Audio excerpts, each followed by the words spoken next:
Well, friends, we are halfway through the week, and I do believe it is about time we have us another one of our little walking talks. And this time, I think we got us a two-parter on tap. Now, first and foremost, folks, we are going to talk about the melon felon freeing all of his little insurrectionist friends. Hey, MAGA, what gives? I thought they were all Antifa. If that was the case, then why is Pumpkin Spice Palpatine giving them all a free pass? Surely such a fuss would only be made for the Fanta fascist anti-freedom fighters. Or have all you less than fine folks who call yourselves members of the Coppertone Cowards cadre or cronies conveniently forgotten that little lie? Because it cannot be both.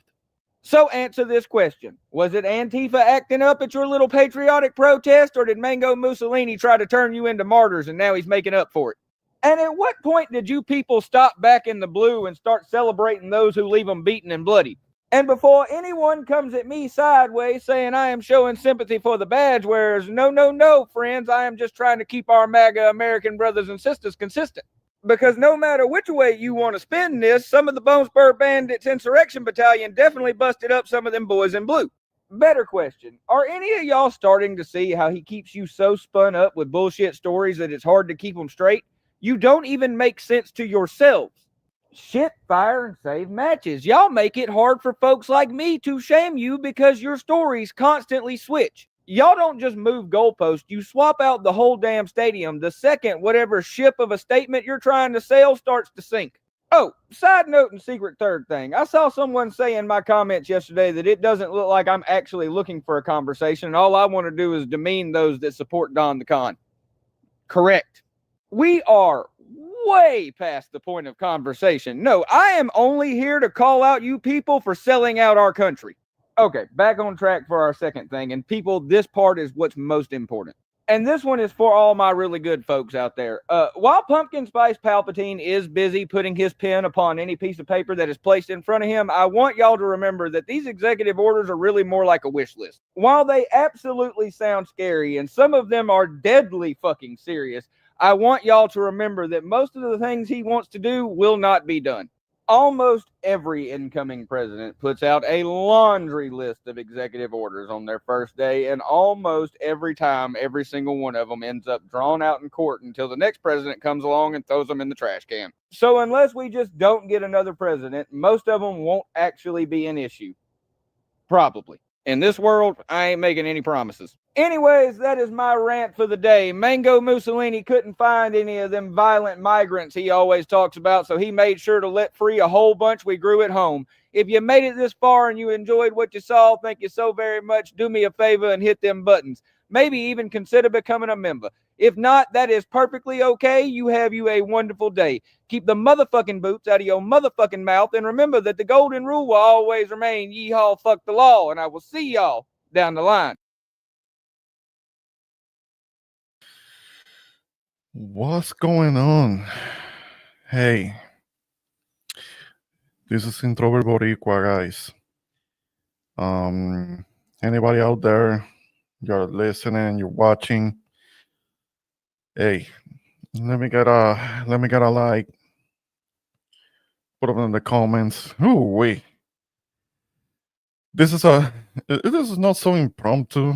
I did program this live yesterday, but I don't know even where to start. We are halfway, like the speaker was saying, was halfway on this weekend, inauguration weekend, and it's already been a little bit of a doozy.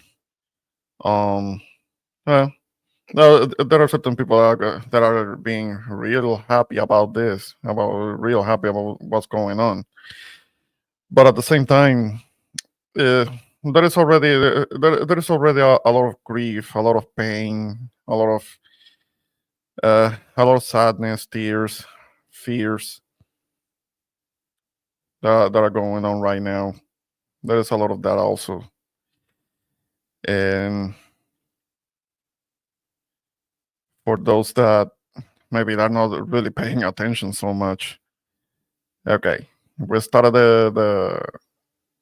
the week with the inauguration. I'm just gonna say inauguration. I'm not gonna I'm not gonna dignify it as to who we're talking about, um, because of all the mess, all the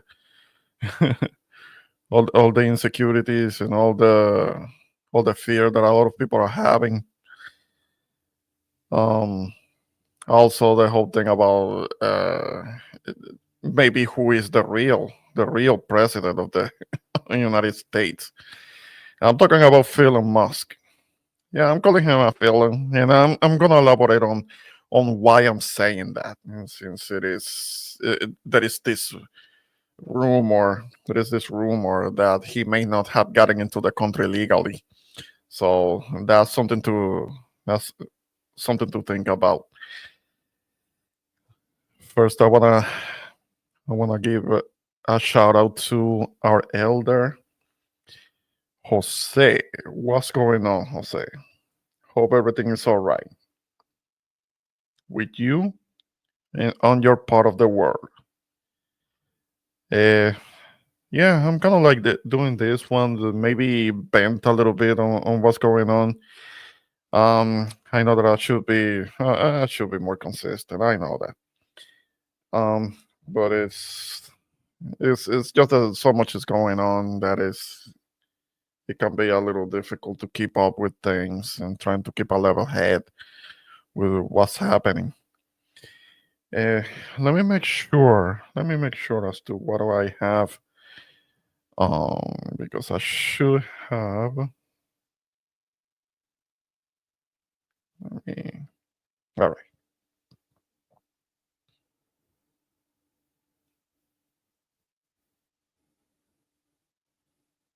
Okay, bear with me. Okay.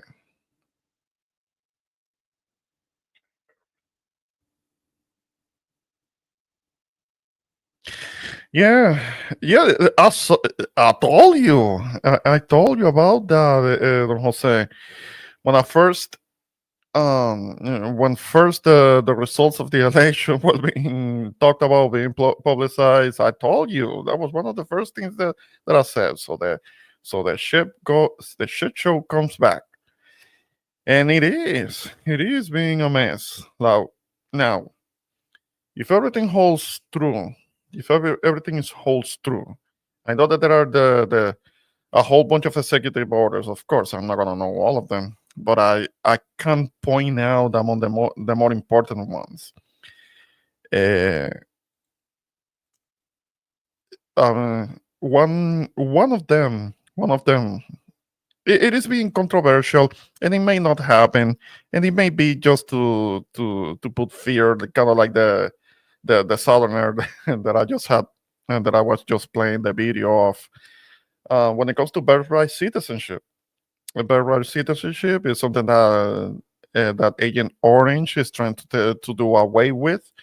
Um, but that that has to do with the whole immigration thing, that it was intended for a few, but not for everybody. The whole thing. And correct me if I'm wrong. If I'm wrong, then that's fine. But the whole thing about immigration, that was intended for certain people. The whole thing about Ellis Island, that was meant to be for Europeans. I mean, I'm the last person who will want to make something about race. Um, but Ellis Island, anybody who's from New York, you know what I'm talking about. Like over 100 years ago, it was Ellis Island, and it applied. It was after Reconstruction, during the Reconstruction, that instead of letting the former slaves being able to live in a dignified way, in a way that they will be able to earn a living and all. And that's when Ellis Island was established, and the inscription on the Statue of Liberty, the whole thing about um, give me your tired, your poor, your huddled masses yearning to breathe free. Well, tired and poor and huddled masses yearning to breathe free. That's what's happening on the southern border. But that's not that this wasn't meant for them. um, because that's another thing. That is another order, another executive order that people that have appointments for asylum at the embassies, all of that is being canceled. Even though it is, even if it is, when it comes to people that are trying to do that legally, all of that is being canceled. All of that is being uh, turned down. And I could show you videos, tragic videos of people that are uh, being told at the embassy that that they're not gonna have their interview, and how sad it is. I'm not trying to exploit that, but you can look at it. Um, you can look at that yourselves, and how it's heartbreaking to see.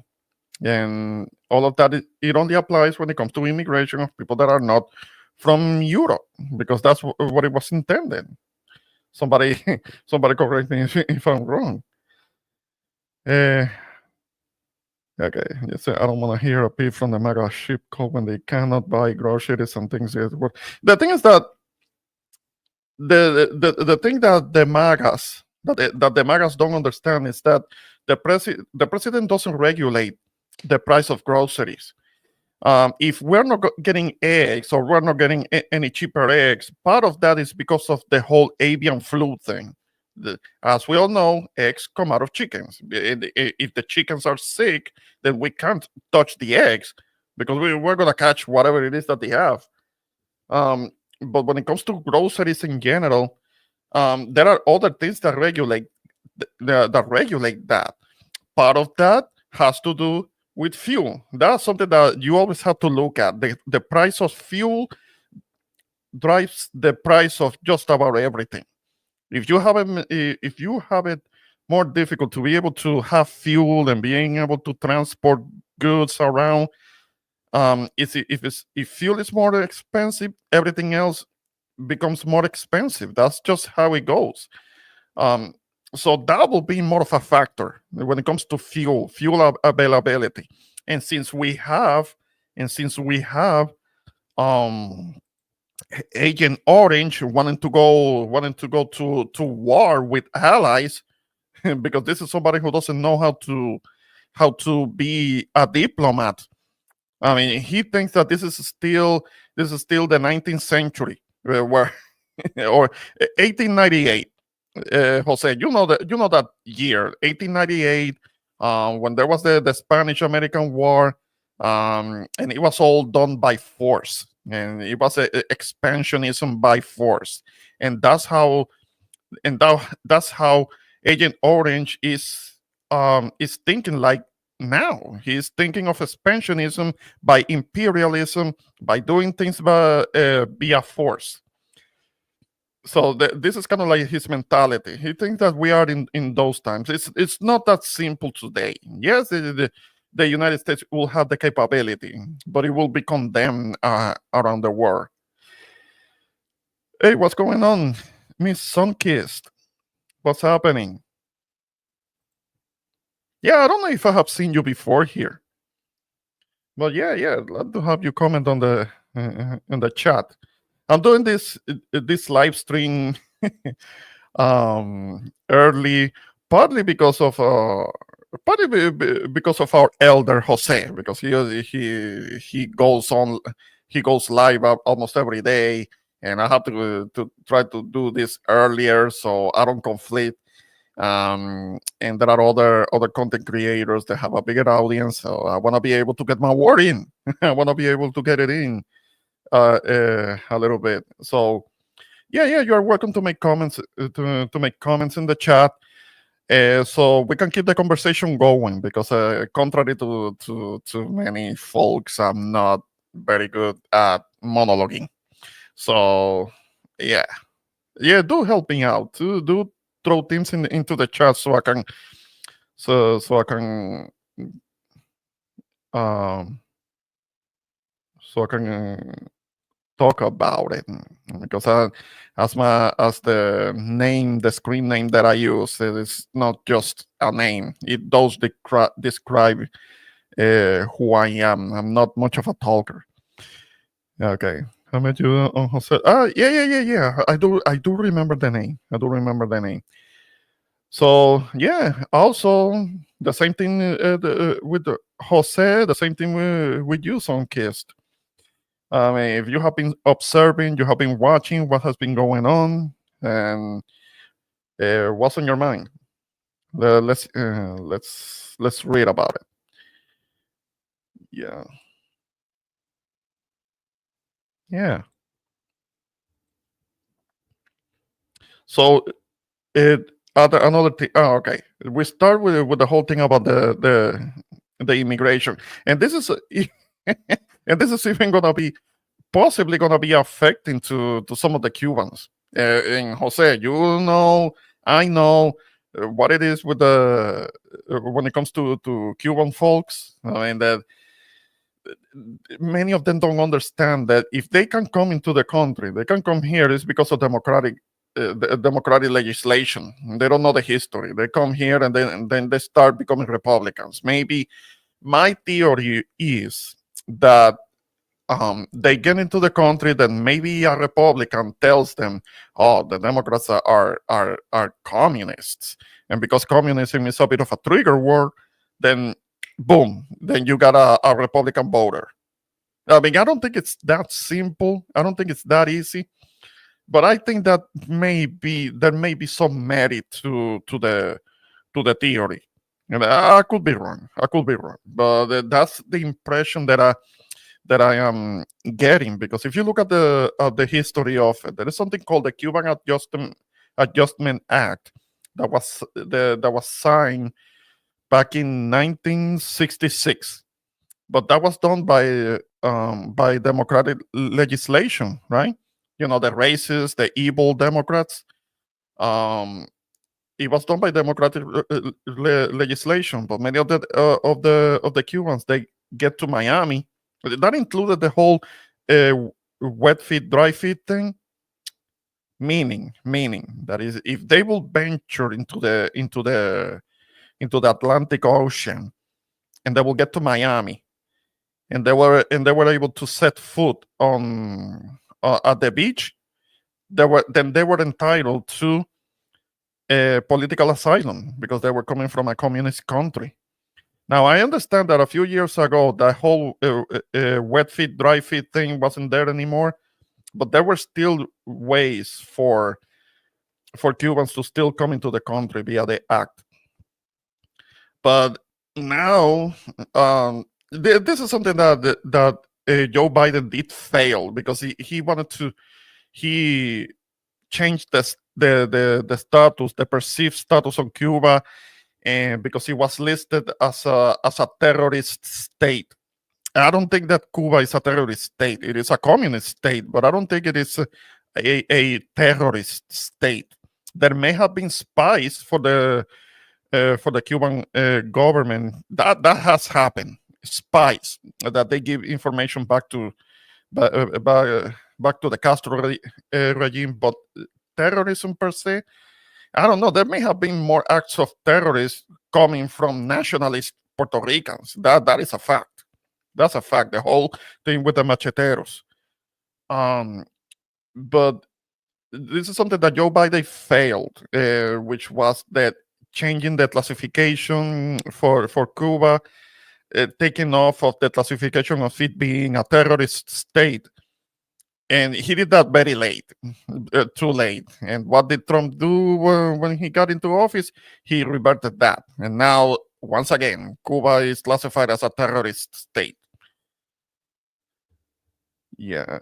Okay. Let me get back. Hey, Juju. Hey, what's going on? Good evening. Good evening to you too. Hey, RB. What's happening? Ta-da. Yeah, that's what I'm saying. That's my theory on that. I mean, I'm not from Florida. I understand that you're from Florida. You can confirm what I'm saying. That will be my guess. That maybe they're uninformed, and and a Republican tells them that the Democrats are a bunch of communists, even though it was because of democratic legislation that made it possible for them to come into the country, and boom, there is a Republican voter, and but this is going to affect them too. This is going to affect them too. They're gonna have their abuelas sent back to Havana. That could very well happen too to them. So who are they gonna blame for that? Who are they gonna blame? Yeah, a lot came through Mexico and still benefiting with the migrant benefits. Yeah, yeah. Well, there are a couple of different nationalities. There are a few different nationalities that are trying to come in through Mexico, even certain Caribbeans, many Caribbeans. It's not just Central and South American America. También also there are Caribbeans and even Asians. There are uh, certain Chinese people that do end up at the border. So it does happen from different nationalities. An excuse to keep the embargo going. Well, the thing is that what's the benefit in keeping the embargo going? The embargo was a criminal. That's an act of war. It's a criminal act, but it didn't do anything. All it did is empower the regime, and they were giving them something. They gave the regime something to tell to the people. You see, the imperialist Yankee state did this to us. That's why we have to keep the revolution going. Something along those lines. They gave them something to use and to keep the people believing. Now, not everybody. I'm sure that there are many people that are in Cuba and they wish that things were different and they were better. And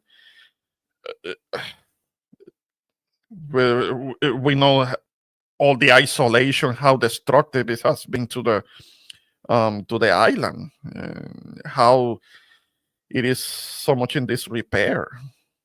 I have seen images, pictures of little Havana, and it's not just that the time stopped, but it started to go backwards. It was in a lot of little Havana is in old Havana is in ruins. I mean, there are people that make it to Puerto Rico and they go to Old San Juan and they cannot see the parallels. They see what old Havana could have been, because in San Juan it's the same architecture.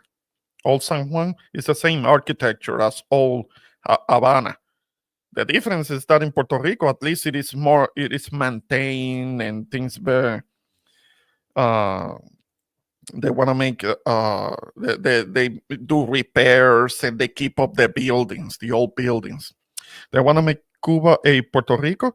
No. It's just that they're trying to keep the Agent Orange wants to maintain the classification of Cuba as a terrorist state, even though I don't remember. Somebody gonna have to tell me when there has been Cuban terrorists. There have been Cuban spies, but it's not the same thing. Yeah. I would like to visit. I myself, I would like to visit Havana still someday. I would like to. Yeah. Empower the regime, but the Cuban people are suffering greatly for 3 generations. Yeah. It's unfortunate since the 50s. It's kind of like a give and take, because okay, yes. Before, I can't say. I have seen some programs. I have done a little bit of reading of how it was in Cuba before the revolution took over. And yes, it may have looked better, it being more free, but the disparities, the inequities that were happening. So many people were illiterate in Cuba, and so many people that could barely scrape by a living. A lot of people were living in bohíos. I mean, you know what a bohío is? which is a Taino hut. That's what a bohio is, a Taino hut. Even in the 20th century, there were still people in Cuba living in bohíos. I mean, is that acceptable? You are having an island where a tiny group of elites were getting rich, and there was also the occupation from by the United States, and Havana was being used as the United States uh, offshore whorehouse. I know it's messed up that I'm calling it that, but it was for the Navy. I mean, it was entertainment for the Navy, casinos, and debauchery, degeneracy offshore that they could do that they couldn't do in the mainland.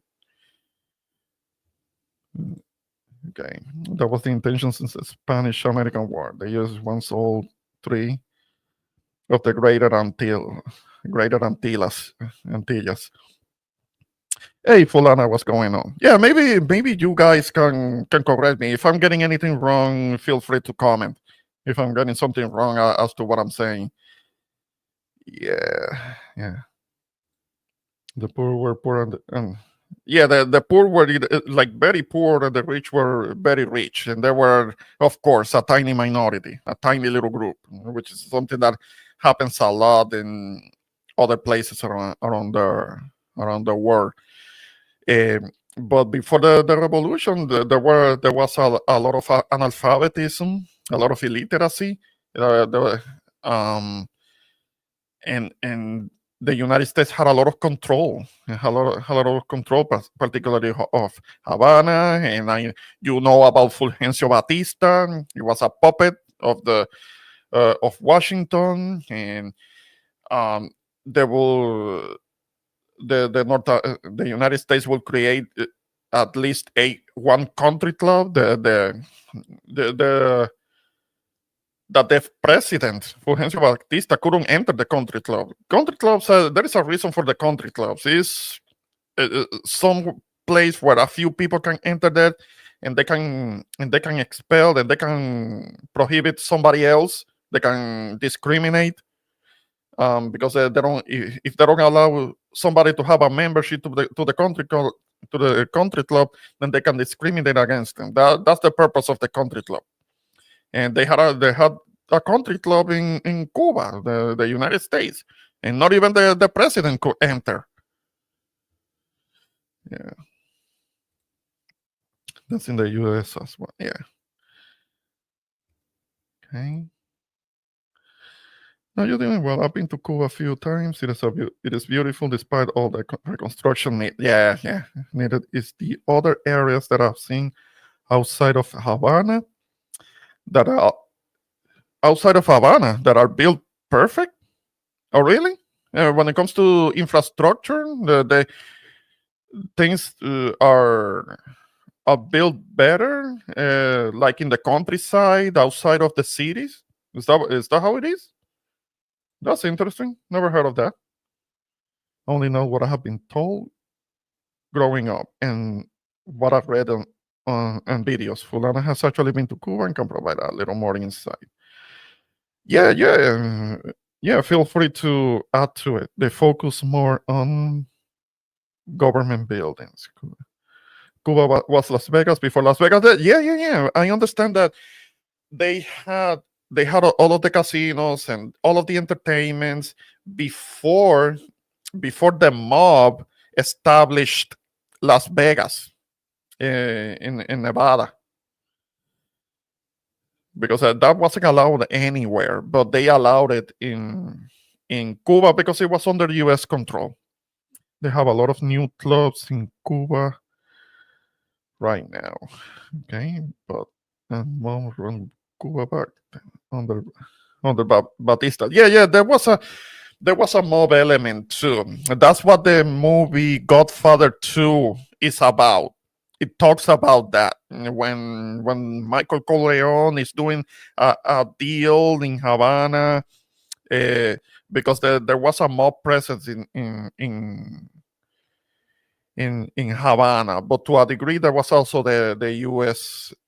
Government, but I guess they struck out some kind of an agreement, and they were able to operate. Yeah, it was both of them, but more around Cuba back then under Batista. Yeah, yeah, like Villas. Oh, okay.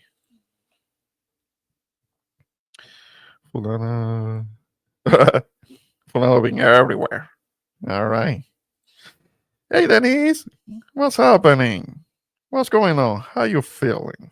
How you doing? All right. That type of clothes, Fulana.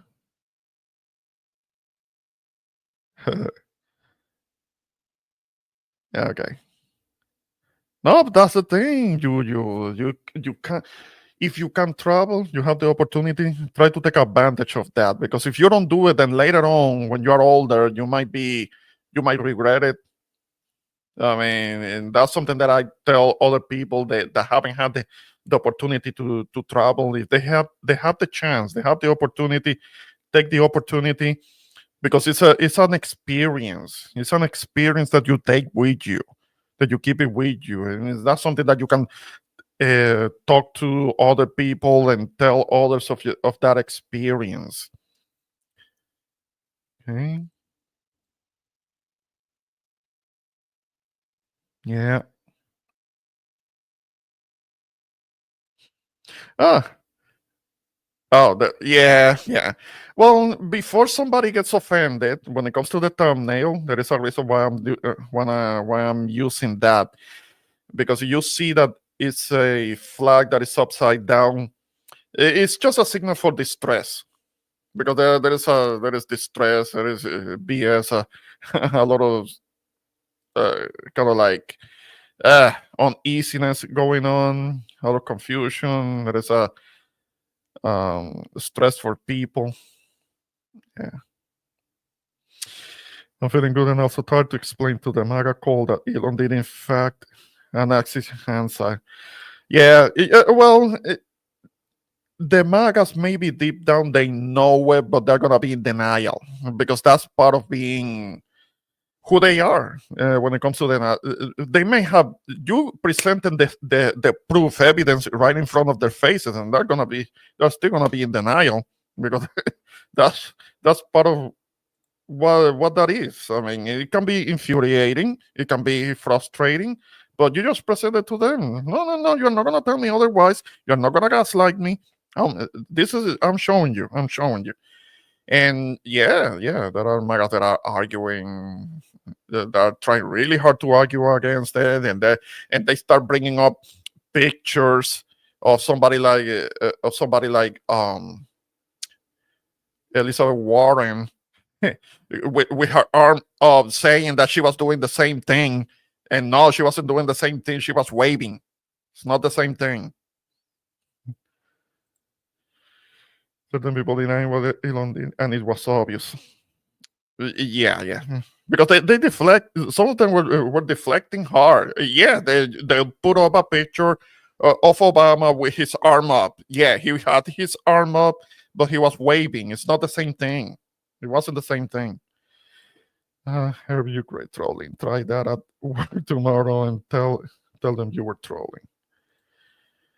They're calling it a part of him being on the spectrum when it's so freaking obvious. Yeah, yeah. You can't reason with the MAGAs. They cannot be reasoned with. They wanna they just trying to excuse it. They're just trying to excuse it, but unfortunately, they're gonna be doing that. They're gonna be excusing it. They're gonna be in denial of it. Yeah, but what I'm mentioning about the Cuban situation, that's one part of it, because the larger theme is when it comes to the whole immigration thing. How is it going to affect so many people? And many people were supportive of it because they thought that it wasn't going to affect them. which is stupidity. You never vote against what could be in your best interest. You don't do that. Even though this whole thing with the immigration, it may not affect me directly. Somebody like myself, somebody like Denise, because okay, yes, we were born outside of the United States, but we were born in a territory, so we have this second class citizenship. So it may not affect us, but if it's somebody who has been naturalized, you don't start celebrating the deportations of other people. If there's somebody who has like a visa status or a green card, you don't celebrate the deportation of others that are immigrants also. You don't do that. You don't do that because that could end up, it's a very selfish, kind of like individualistic way of thinking that it can't happen to them. Somebody who is an immigrant but supports anti-immigration, that's supporting something that is against their own best interest. And there are already some of them finding out. Some of them are already finding out because there are people that have had appointments at embassies, at U.S. embassies, and they're getting all canceled. And it's because of the administration that just got in. Okay. Let me get back here with the. Oh, yeah. Don't get me started. Don't get me started with South Africa. The whole thing about apartheid, that never went away. When it comes to maybe on paper, South Africa may not be an apartheid country, but if you look at its history and how profitable it was for the tiny minority, for the tiny white minority in South Africa, they're the ones that are living large. They're the ones that are living well. And among these people were Elon Musk's family. He was born rich already. Already. And discrimination based on race is something that maybe is not so apparent right now, but only the tiny minority, the white minority in South Africa, they are the ones that nearly own everything. The native South Africans own next to nothing because they're not allowed to. So how the hell are you not gonna be having some parity? And there are places where the black South Africans are living in squalor, shanty towns type thing, while the white people live in controlled access neighborhoods, nice houses, and things like that. That's how it is right now. So the whole thing about nobody can tell me that apartheid actually ended. No, it didn't. At least on paper, maybe. Economically, hell no. Hell no. It's still going on. You can look it up. You'll see what I mean. They're calling it a part of him being on the spectrum. Okay. Already there.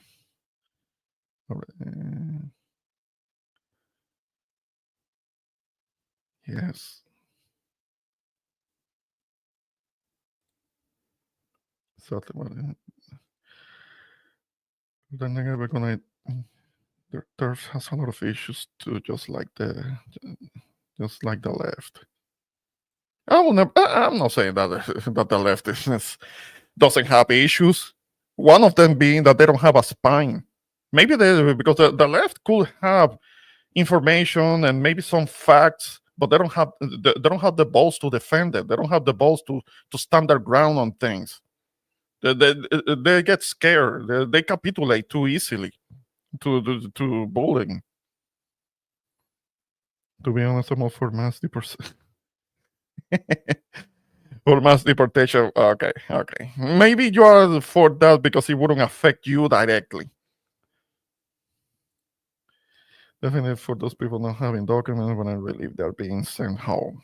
Well, the mass deportations is not a very, very realistic thing because of how it will affect industries over here. Because are you gonna pick up the crops? Are you gonna get out there on the fields and pick up the crops from the farming fields? You're not gonna do that, right? No, he doesn't have a run for other term. Eh, no, no, he better not. He better not try to do another coup, trying to stay in office. Maybe he said he's gonna be the last president. Yeah, he mentioned something that if he gets back in office, there's not gonna be any voting anymore.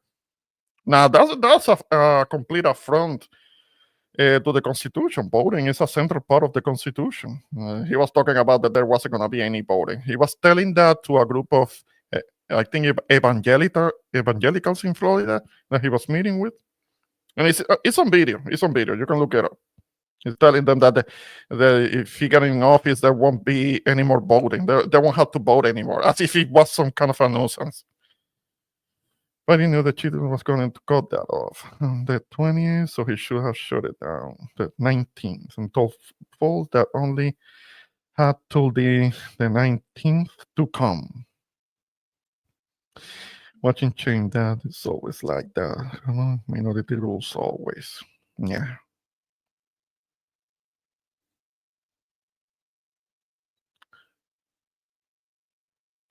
Yeah, it takes 3 generations to end something as so big as apartheid. Yeah, but apartheid went on for like almost 100 years or so.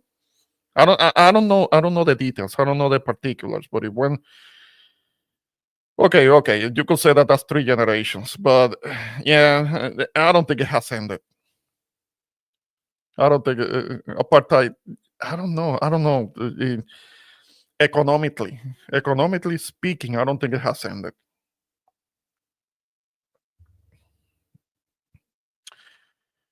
He has enough money to change that. Yeah, he focused on the U.S. on buying his way into the government because he spent over $270 million to buy his way into the government, and so that's why I cannot say, because there are many people that say, but voting doesn't matter. It's not important. It doesn't matter. Well, political campaigns run for millions, hundreds of millions of dollars just to get the vote. So I don't think it's completely useless.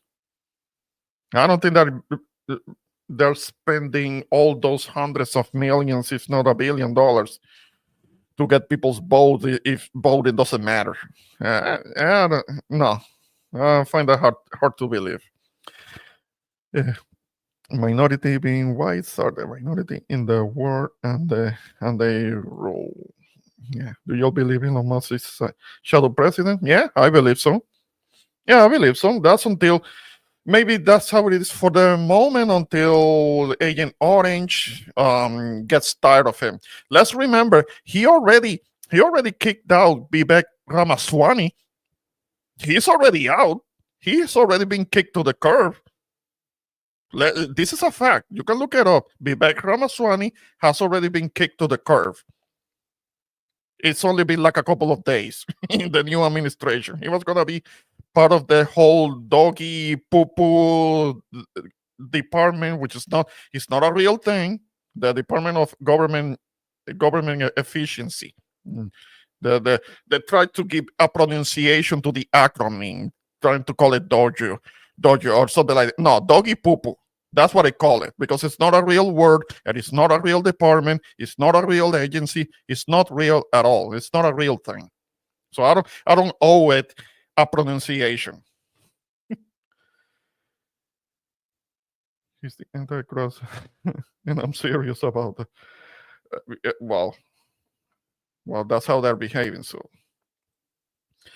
who picked up the crops before migrants? Well, slave labor. Admittedly, it may have been slave labor, but I think controlling Trumpy. So many leftists love that line about the crops is because they don't know how economic. Okay, okay. So you are gonna educate everybody because we have already seen in several places when they start threatening the migrants and people that are undocumented and all of that. Um, okay, maybe they leave the state, and here it goes, all the crops that rot in the fields. It has happened. It happened more recently. It was in Florida when they started when Ron DeSantis put out that order not to hire people that are undocumented. What happened? People left, and the crops started to rot, and the construction sites were empty because the undocumented left. I know, I know. You are gonna argue with me about that, but that's what's happening. It was the same thing. I think it was in Alabama where they passed an act for for people in either in constructions or on the farms. They passed something about not hiring people that were undocumented. They had to revert it because when people were not showing up for work that happened to be undocumented, employers were losing money. They were losing a lot of money. And you can say that that's oh, those are leftists. That's a leftist thing. Okay, that's what you want to believe. That's okay, fine. But that I'm telling you what's happening. Illegal migration cripples the economy. Okay, Denise. I know you want everybody to be to be deported. Try it, try it, because employers are already screaming about the that because of all this whole thing that's being announced on immigration, that's only causing um people in industries and constructions and the farms. That's already costing them, and that's saying, okay, look, they may have been for deportation, they may have been for anti-immigration until it affected them. That's because now that it's affecting them directly, now they're kind of changing the tune because they're not going to be able to get citizens to do the work. What it is hospitality too. That's like yesterday. Well, again, on paper, apartheid may have ended in the 90s on paper, but but economically, in reality, it's not likely to have ended at all. Cubans made it to Puerto Rico. That must be a tiny amount. They target. Yeah, usually they try to get to the U.S. There may be some that try to get to Puerto Rico, but that's kind of like a trampoline. They try to get to Puerto Rico and make the jump to say Miami. I grew up among many Cubans that come to our island very skinny, and they started working in our island and started many businesses. It was after the 936 that they left for Miami. Yeah, I remember the 936. That was the incentive for businesses and factories to be set up in on the island. It was an incentive, may have been a tax incentive. It had to do with manufacturing, doing manufacturing on the island. But when the 936 incentives were gone, the factories were gone. The manufacturing was gone. I know Dominicans try to go through Puerto Rico to go to the U.S., but I heard there is a little DR in Puerto Rico. That little DR that you're talking about, that's basically in Greater San Juan, because you find them just about anywhere and everywhere, particularly in Santurce and Barrio Obrero. That's where the little DRs are located. Cubans target the U.S. now. Back then, they completely. Yeah, there were some. There were some. Not so much today. Not so much these days. But growing up on the island, I was always more around Dominicans because they were so common in metropolitan San Juan. Greater San Juan. It's more Dominicans what you encounter. Cubans you don't encounter so many Cubans. Maybe in other parts of the island. Yeah. Yeah.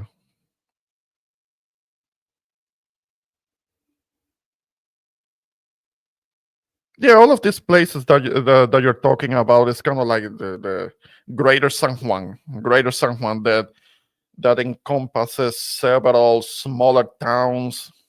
Yeah, yeah, Villa Palmeras too. Yeah,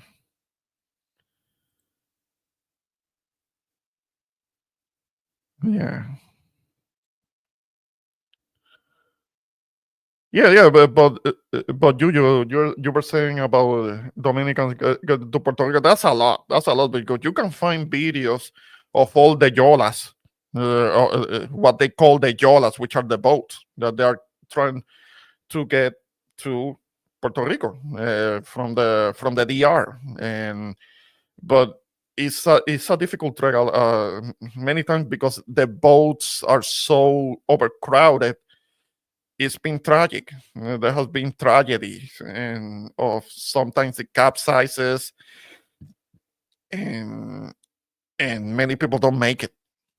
Sadly, many people don't make it because they're overcrowded boats, cramped boats, and they can capsize, and it's just a tragedy. Yeah? Okay, there's several neighborhoods. The crop picking was a Puerto Rican job under Operation. No, but okay, yeah. But I'm talking about like at the beginning before the 20th century. It may have been more of slave labor, but like after the Civil War or something like things like that. I know the Operation Bootstrap. That was the 20th century. I get it. I'm talking about but you're talking about the migration to New York, and after 1898, there were some Puerto Ricans that went to Hawaii, and it had to do with agriculture. That's our government. That's how the New Yorican community. Yeah. No, I know. That's something that started little by little at the during the first half of the 20th century, and it really started to pick up during the 1950s when the ELA was established. My grandma was one of them that went to New York City in the 50s. Let's see who wants to do all those jobs. Give it to the ones that were shouting the loudest. Yeah, let them have it. Let them have it. And that will be on us here in America. We have to get those jobs, and best believe if I'm paid American wages, I'll pick up the crops. But that's the thing, Dennis. That's not gonna happen. Employers don't want to pay livable wages. They want to underpay so they can get more profits. That's why they need the undocumented. They can do that with the undocumented. They cannot do that with the citizens. It's like the same thing with the main reason, why Vivek Ramaswamy got kicked out. They kicked him to the curb.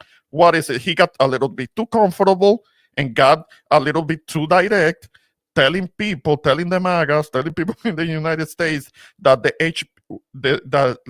HB1 visa immigrants were needed because they could do the jobs. They could do the tech jobs that Americans couldn't do. And he fucked up there, talking like that. Basically, in many words, he said that Americans are too stupid for the tech jobs. And that's why the HB1 visa immigrants were needed. And, and they wanted to bring immigrants to do the tech jobs. And they wanna bring them in, and they can underpay them. It's the same thing, but with technology, not just They want to be able to underpay the undocumented immigrants that come from south of the border, and they want to underpay the HB1 visas for the tech jobs. They want to underpay them too, because those people are going to become indentured servants, almost slaves. Not the same thing, I know, but almost slaves. I'm going to be bringing up a guest. See what's going on, Jose?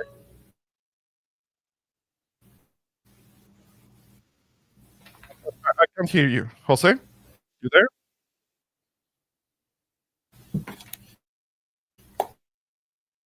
I hear a topic. Hear a noise.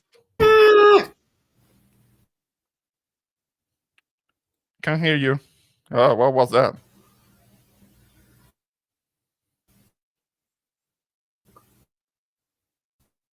Okay, Jose, can you try again?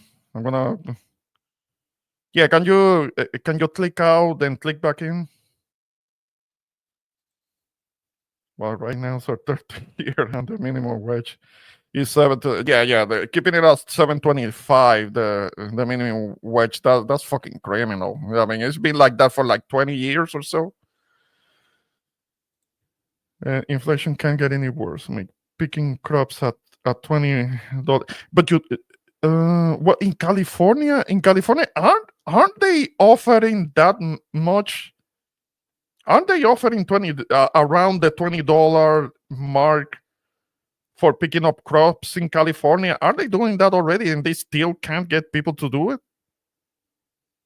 No, no, I don't think they're doing it for $20. No, no, no. I doubt it. I doubt it. In California, doubt it. Doubt it.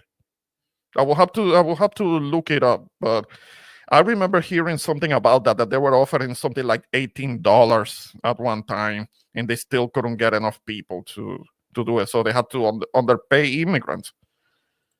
Okay. When I went to the DR, I saw the boat in the capital that you can take to Puerto Rico for 100 US dollar. Bullshit.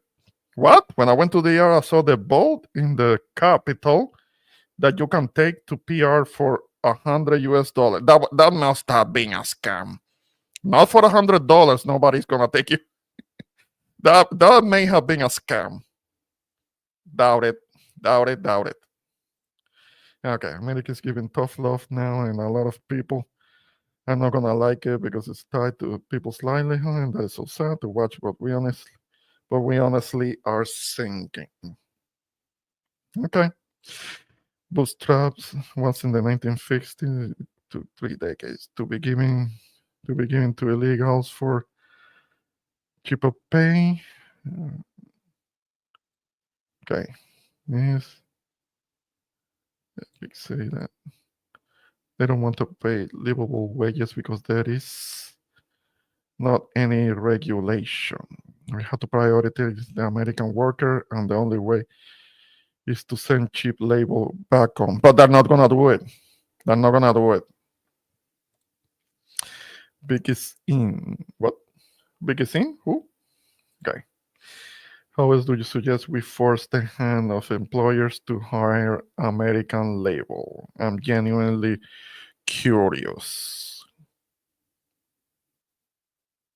Yeah, but you say force the hand. That's a non-starter. That's a non-starter. When you use words like, watch the terminology that you use. Force the hand of employers to hire American labor. That's the first thing that they don't want to do. They don't want to be forced to hire American labor if they can pay for less. They can pay the immigrant less. Okay, yes, I know a tech company that hired and housed Indians from India, and they were not making much money. Yeah, of course, cheap labor. Yeah, that's kind of like that indentured servitude. And if somebody says anything, somebody complains, and they doesn't, somebody that's not willing to work 18-hour days or so, they can get fired and they can't get another job, and all they can do is go back home. I'm not gonna have a choice. It's crazy. Yes. Okay. Now, California Okay, it's for via per quantity. They don't. It's kind of like a quota. They get paid based on quotas. They don't pay crop pickers by the hour. Okay, okay, fine. It was like a huge cruise ship, much less a cruise ship. Yeah, but yeah, but it must have been with passports and all and papers and things. Okay, what's going on, Jose? Good evening. Can you hear me? Yes, yes, I can hear you. Okay. I can only stay for a while because I'm going to be going on live tonight. First of all, Yes. for clarification, I don't go live every night. I just do content every day. Okay, okay. Yeah, yeah. No, no. It's just that it does look like you are live almost every night. So I don't even know when to go online. But I I only go, appreciate I your only, feedback. okay, okay. I only go live on my main channel 3 nights, 3 days a week, and my other channel once. So that's 4. Hmm. Okay.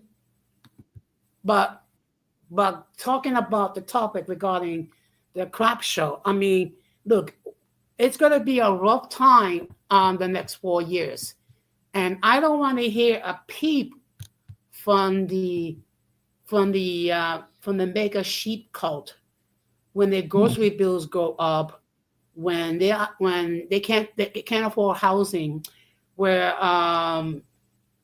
the fact of the matter is they cannot purchase goods because Trump wants to do his thing and not only ruin the economy, but basically um, destroy the friendship and trust we have with our allies. Oh yeah, yeah. I haven't even touched about him wanting to go to war with allies. wanted to. He thinks that he's gonna be doing what the United States tried to do in 1812, which is what they tried to take over the North before there was Canada. And Um, yeah, yeah, but let's keep it real.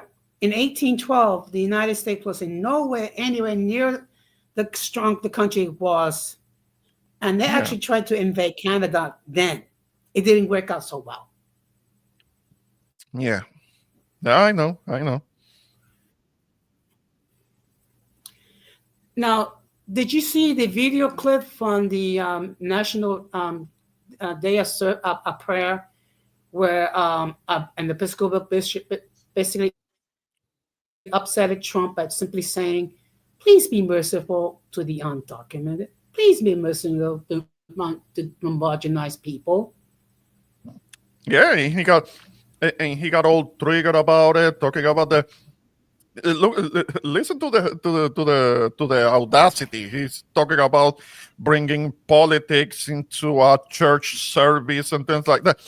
The first thing that Agent Orange did was getting the endorsement of the evangelicals before running for office, because they were the rich ones. They're the rich Christians that could be supporting him in his presidential run. And he's been, and correct me if I'm wrong, but there is this Christian nationalism agenda in Project 2025.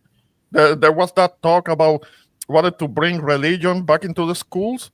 Well, eliminate the public school systems, privatize them, and bring make all of the kids kind of like teaching them religion. They talk about bringing the Ten Commandments into the schools. At least in the public schools, that's just not allowed. Okay, That's not a thing. If they're not gonna bring the Ten Commandments, then I'm gonna wanna see writings from the Indian religious text, writings from the passages from the Quran. I'm gonna want to see that one, because if they don't allow it, then that's discriminatory. Eh? You see what well, it goes to that? Yeah, yeah, yeah. You see, I discussed all this on my platform last year, okay, yeah, and everything. But but people, what happened is, and I get it. Kamala Harris did a crappy job with her campaign. I mean, how is it that you raised almost $2 $2 billion and then go $20 million into debt and then lose. Oh, okay, not only lose, but lose in a big way to Trump. Okay, now look, Trump was able to convince more people that that he's able to solve their problems. Now, of course, I'm a Christian, so I'm going to look at things differently. I mean, if we truly going to have freedom of speech, then Christians should be able to discuss their doctrines freely, just like the other groups, whether it be Muslim, whether it be Hindu, whether it be Buddhist, and what have you. Mm-hmm. No, well, I mean, I saw what Dennis is bringing here, and I disagree, strongly disagree. What should be done with the schools is to better the education itself, not to be bringing religion into it, because it's not like it used to be that everybody was Christian. Today, these days, not everybody is Christian. That's picking and choosing. That if they're going to be bringing religion into public school, then they're going to have to bring other religions in too. They're going to have to allow for other religions in too, and that could be confusing, and there is going to be a problem because there are going to be people that are going to be against it. They want Christianity only, and that's discriminatory. So it's better to keep religion out of it and improve the education, the education itself. Okay, I disagree. I disagree, and the fact of the matter is, I think people should. If you're a Christian, you should be able to freely practice and freely share your faith, as long as you're not imposing it on other people. At the same time, the same thing should be done to the Muslims, should be done to the Hindus. The atheists should be able to express, because I guess they have a type. Okay, I wouldn't call it religion, but they have like a set of values. Denise, if I'm wrong, please correct me on that.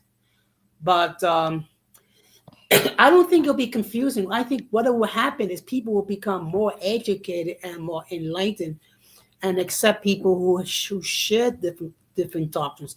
I get along with people who are not necessarily Christian, because I understand. While I may not agree with them 100%, I can hear the discussion. I can hear their talking points, and we can keep respectable dialogue. Okay, well, I don't need religion to be a good person to other people. That's how I look at it. Okay, well, and that's perfectly fine. That's perfectly fine. My philosophy is different. Okay. Mm-hmm. First of all, I don't look at it as religions per se. I look at it as relationship with God, or what people call a higher power, or what have you. At the same time, I recognize that not everyone share my beliefs, and there's not a problem.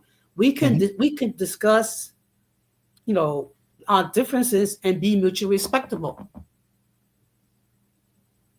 That's fine. Okay, and I agree with the point that Denise made. And when it comes to faith, I mean, it's not a very it's a very difficult concept, because basically you are believing something. Well, there's not a lot of tangibles, but it's based on what you perceive and what you believe.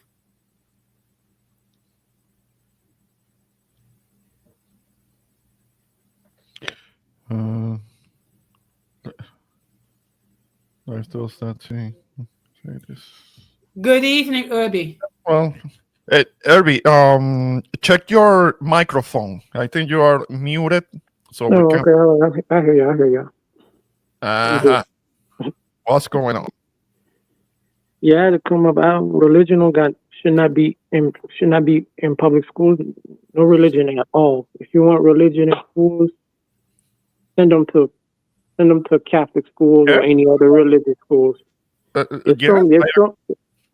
so many of them. They get like a bunch of there's more like religious private schools than even secular private schools, because they get a bunch of tax exempt. Mm-hmm. Yeah, they're getting tax exemptions. That's by law, which certain churches shouldn't be having, because there are certain churches, there are certain religious people that do make political donations, and that I understand that's supposed to be against the law, and they should be losing their taxes exemptions. I'm not talking about the lady bishop that was actually he was just asking for mercy for other people, and he got all triggered about it, and he's a fucking hypocrite because he's using religion, for what it benefits him. Eh? And also, what God you want, like what God or what religion you want in these schools? Because let's keep it real. If they start, if a Satanist if they want to put Satanism in schools, and people are going to be cool with that, because No. Satanism is a religion. Atheism is a religion also. Well, okay. Now I could be wrong, but I think when it comes to the atheists, they wouldn't necessarily call it a religion. It's more like a set of core values. And again, if I'm wrong, Denise, please correct me. But that's how I understand it. Mm-hmm.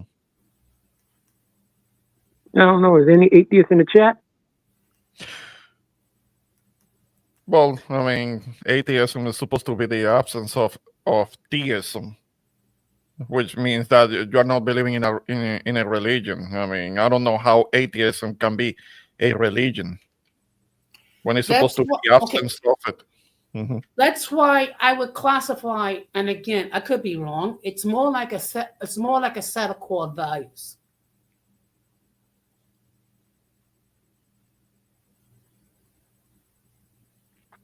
Okay. If people want to call it a religion, but the understanding, the general understanding is that atheism is the absence of belief in the existence of deities. Not necessarily of not believing in religion, but the non-existence of deities. So I don't know how atheism itself can be a religion. If that's what people want to think about, that's fine. Look at it that way. Why they keep using, instead of kids learning fucking these simple basic reading and math skills, they keep using these both sides, whether it be the religious people or the alphabet group people. They want to use schools to indoctrinate children. Okay, let their parents teach them this shit. The schools should be used for learning. Well, I mean, with the resurging of the flat earthers, then definitely the education needs to be improved, because with the flat earthers, which are basically creationists, they are, for the most part, I understand, they're the same people. They believe that the earth has only been around for the last 5,000 to 6,000 years, and that the earth is flat and it's inside a dome, and there is water outside of the dome. There is the water of the seas and the oceans, but there is also the water outside of the dome. So it's like encased in a glass dome. I mean, but they actually, and flat earthers wholeheartedly, they really believe that shit, even with all the evidence to the contrary.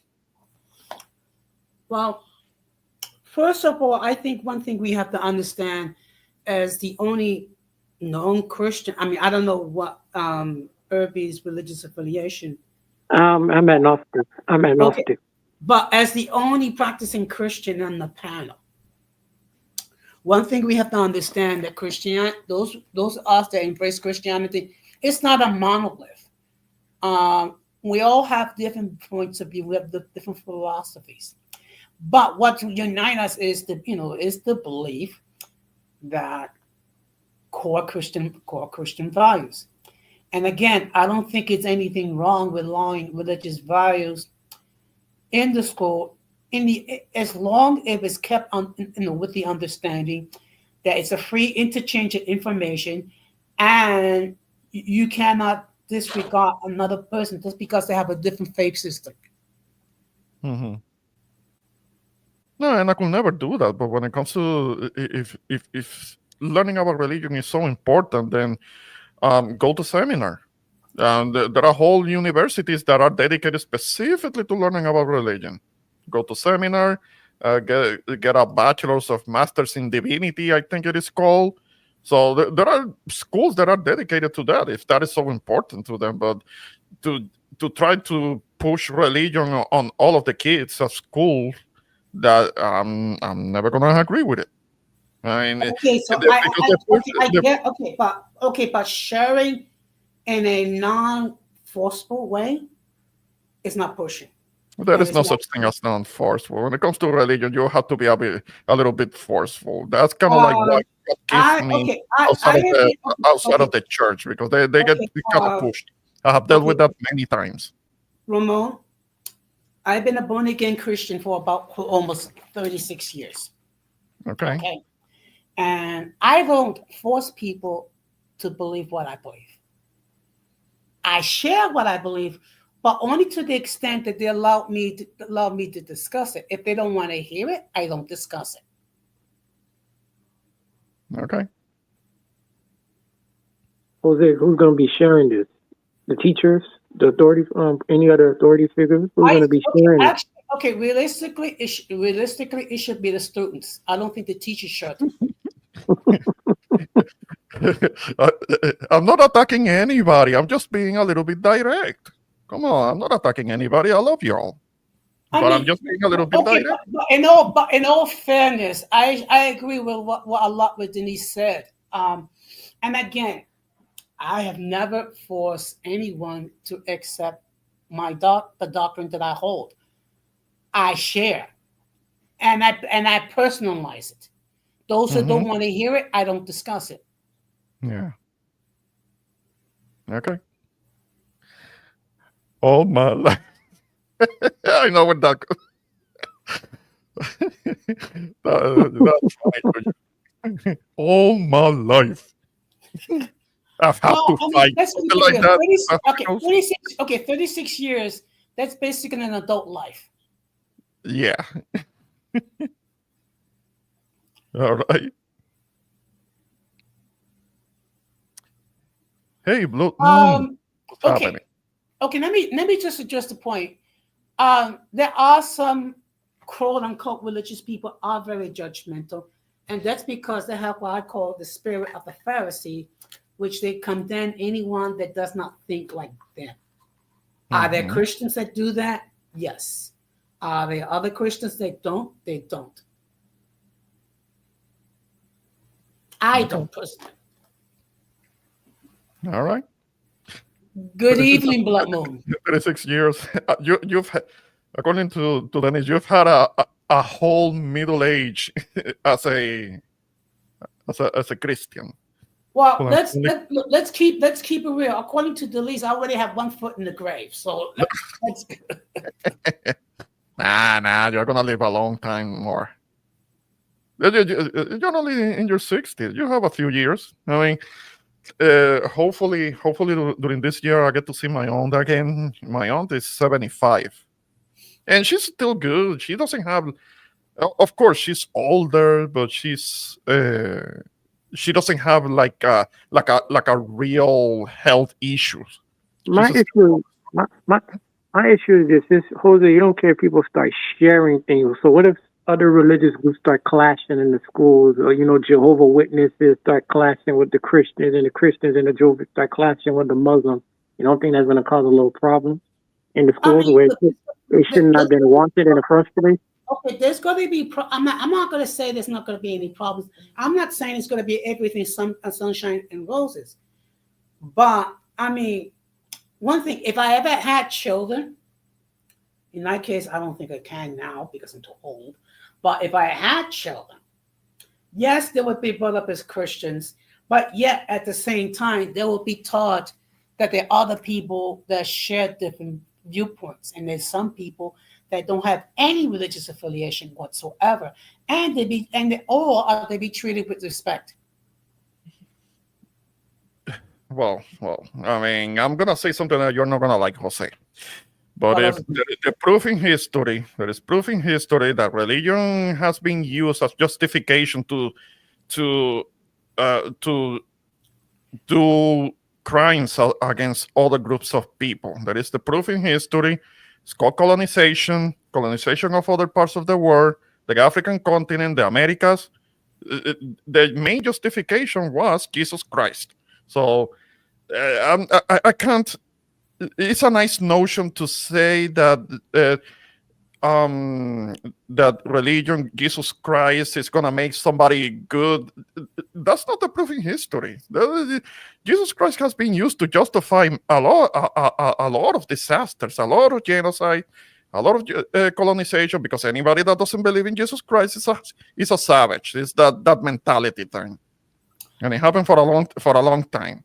So did he just say we're here because of Christianity? No. Oh, I think that what she means to say is that Christianity made everything that it how it is right now. That's why we don't have native peoples anymore. At least not pure. At least in this part of the Americas. In South America, there are still Incas. There are still Incas with their culture and all. But I can only imagine how marginalized they are because they're in a country that is Christian. It is a Christian country, and because of that, they get treated the way that they may get treated. That's why I don't put. I know, Jose. I know.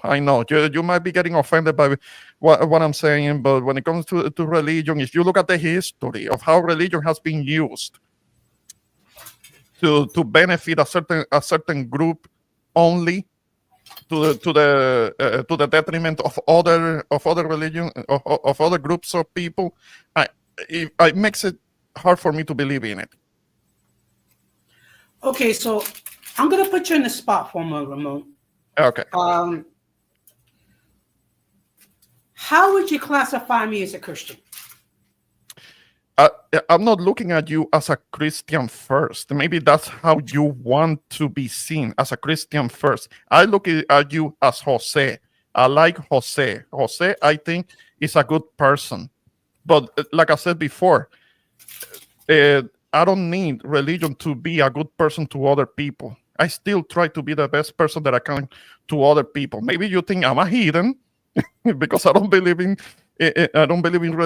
religion and Christianity, but I do try to be the best person that I can be to other people.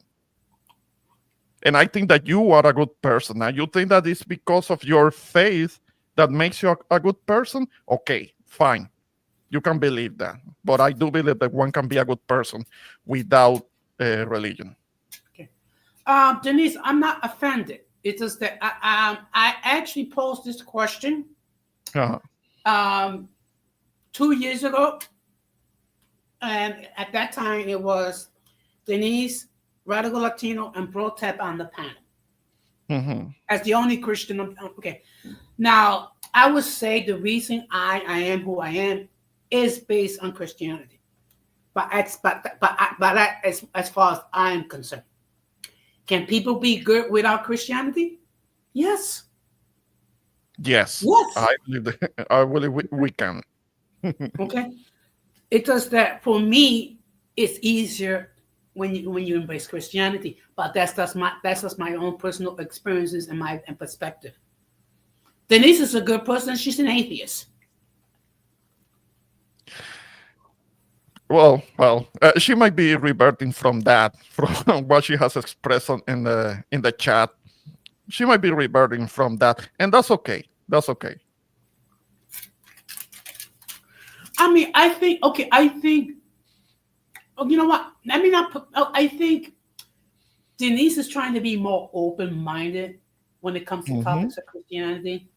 I'm not saying that she's going to become a Christian tomorrow. I mean, she could be. I don't know. But that's for her to make that decision. Okay.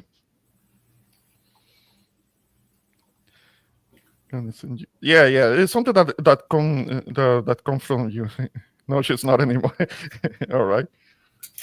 I'm not an atheist anymore. That's a topic for another. Yeah. It can get complicated. It can get a little. It could get contentions, and that's not that's not what I'm trying to do here. Christianity has taught us Um, morals and marriage. Once parents in society or cultures taught us morals and values, it's just that I have seen people that claim to be so Christian, they hide behind religion, and they are like very judgmental, very racist, very elitist. They think that they are superior because of their beliefs. I've seen that too. And you can disagree with me. That's why we taught in the Bible not to trust in man, because man is very deceptive, deceiving. Yeah. I have all respect for people that's religious who are not religious, but I still think that should not be. That's not what school is supposed to be for. I don't think that should be taught in schools. I think that should be taught in a home, or the parents that send their kids to a religious school. But I don't think should be brought. That should be brought into the school. That's just going to be cause more problems and indoctrination. I'm gonna have to agree. I'm gonna have to agree. I mean, for people that say that okay, the kids have to be taught religion, that's what the churches are for.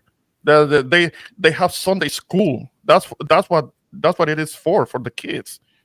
I mean, especially when it comes to Catholicism, the whole the catechisms is it called? I'm familiar with it, so I think that it's a time and a place for that. But when it comes to school, it should be math and science and history, actual history, not something that is overly sanitized and overly whitewashed. Things that are going to be useful, that actually feed the brain. I mean, and you want to put in religion. Religion comes, well, at least Christianity does come from a book that is very contradictory. I know you don't like that, Jose, but you have heard it before. I no, it's only contradictory because it's not understanding within this proper concept. But if you're going to allow everyone to have freedom of expression or freedom of speech, then you also have to allow people to express their religious values as long as they're not forcing it down people's throats, or else take away all rights of expression to everybody. Yeah, okay. Well, so much freedom breeds anarchy, and to a degree, face has to. You know, they will call it. Okay, somebody. Amaga hears you saying that Denise, they're going to call you a communist. Jay, repeat what you just said.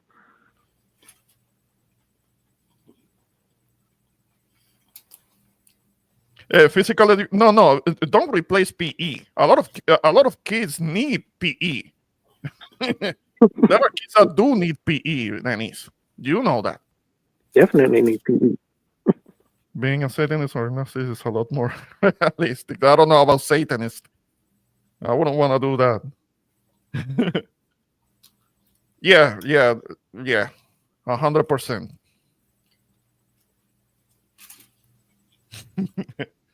Oh boy, we went down that rabbit hole. The talking about religion, that wasn't the intention. I assure you guys. It's more of a general topic when it comes to what has been going on already since the inauguration. That's what this live stream was meant to be. But yeah, we went down that hole. I'm going to be talking a lot about these topics on Friday night when I have my open discussion stream. Mm-hmm. Okay. Well, I can respect the honesty, Denise, but are you sure there is nothing that you can do about that? Because I'm a few pounds overweight myself, but I don't put it on anyone. That's on me, 100%. But when I was in school, I was a skinny kid. After school, I did let myself go a little bit, and it's been adding up over the years. But the fact that me and Denise agree so much on this topic, it must mean because there's actually logic behind it. Yeah. Yeah, people that have more of a tendency to be overweight, gains do go. That's part of it. That's part of it. But we can't put it all on that. I mean, there are just people that are lazy. Mhm. Well, It's a choice to well, move your body, so it's a useless. well, It's a useless class. Okay. well, at my job, I sit behind a computer all day. So what I would do is Yeah. I'll take short walks around the floor several times a day just to get my legs going. No, definitely. And you, since you had that surgery, all the more reason you need to move around more. Yeah. Yeah, definitely, definitely. No, I have to do the same. I have to do the same. There are certain times I do spend a lot of time sitting down, and I do make it a point to get up and walk around a little bit, and then get back to what I'm doing. That's necessary. That's for everybody. Anybody who has to sit down for the job. Yeah, absolutely. Now, I also do my physical therapy exercises at my desk. I mean, I'm sure people look at me like I'm weird. I just ignore them and do what I have to do because it's something I got to do every day. Mm-hmm. Yeah. Yeah. And to what Bloodmoon was saying, yeah, it's just that the kids don't do what we used to do in our generation, because we love to get out of the house, run around, play ball, ride our bikes, plenty of exercise there. But kids today don't do none of that. Kids Because you today, know why? Because you know they're what? all up in their rooms, Because you know what? maybe playing with their phones. Yeah. Or they're playing with their video games, or they're playing or they're at the computer, or they're watching TV. Yeah, the thing is that they're sitting down. They're not being active, and that's detrimental. That's why you get much more child obesity, and we Yeah, eat more junk food than ever before. yeah. But you know what's been disappointing this winter? I mean, we haven't had a decent cold day yet. I don't want to get into that with you. I don't want to get into that with you because the last few days have been cold for me. Oh, come on! You Right now, can ask It's you. cold here. It's cold here. It's raining. Yeah, I mean, right now it's 15 degrees outside. that's just a little colder than where I'm at. I mean, it's in the 20s. It's been in the 20s for the last couple of days. I hate it. Why are you complaining? It's spring-like. It spring like my ass. It makes my when I go outside, it makes my hands hurt. How Wear cold it is. gloves. Mm-hmm. Oh, it's 16 degrees where you are. I mean, today it was like 22. It was in the mid 20s where I'm at. Yeah. I mean, look. Okay. I Yeah, mean, we look, got a little bit of snow. Yeah, we got a little bit of snow too. Yeah. I remember one day in New York in 1994, it actually got down to 4 below 0. That was a beautiful time. No, don't start. Don't start because I'm gonna start. No, I wanted to warm up. I wanted to go back to like the 50s. I can deal with the 50s. It's still too chilly for me, but I can deal with the 50s. Wow.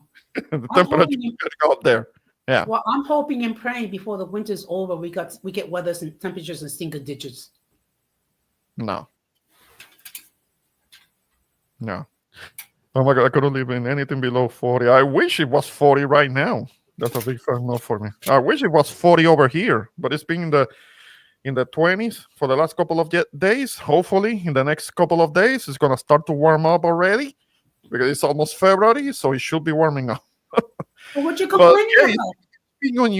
it's been unusually cold in the south because there was snow in Florida, right, Irby? In North Florida, there was a lot of snow. I saw some images. Yeah. But, Well, yeah. on my side, it was mostly rain and cold. I ain't Uh, like the shit. I don't like the shit. Yeah, and that's even worse because raining cold and you get sleet, and that it causes accidents and people fall on their ass when they're walking around and stuff. Are you Ugh. kidding? When it's a nice cold day, it makes me happy. Oh my. Yeah, I know you're Mr. Freeze. I know. I mean, actually put a little pep in my step. Uh-huh. Yeah, the hottest I can tolerate is 85. I can tolerate 95. That's wonderful. That's okay because of how hot it can get over here. 95 is fine because it Are can you get kidding? like at over 100 degrees, over 110 degrees over here. That's too much. That's too much. But if it goes down to the mid 90s, that's perfect. That's perfect Here, local weather for me. here in New York, if it gets to the 90s, they give put a heat advisory. Uh-huh. In the 90s, heat Yes. advisory in the 90s. Yes. You lame. You don't need a heat advisory in the 90s. That's tropical weather. That's wonderful. Actually, I would put a heat advisory in the 80s. In the 80s, I kind of need a windbreaker jacket in the 80s. Okay. I mean, look, think about it. When it's like 10 degrees outside and we have a good gust of wind hitting your face, it's so invigorating. Mm-hmm. Yeah, maybe because you start shivering. That's what you think. That's why you think you're having to wake up because you're shivering. You're gonna freeze. At least that's how it will be for me. Would you believe that actually people? Because it's so cold. Actually people that actually go to a football game in the middle of winter shirtless? Yeah, I'm sure that in Buffalo they do that. I'm sure. You imagine they just play in the winter in general. That's why they couldn't play right at the Baltimore Ravens. Looked like they was messing up the other night. Yeah. Okay. To answer Philola's question, I work remotely 2 days out of the week. Mm-hmm.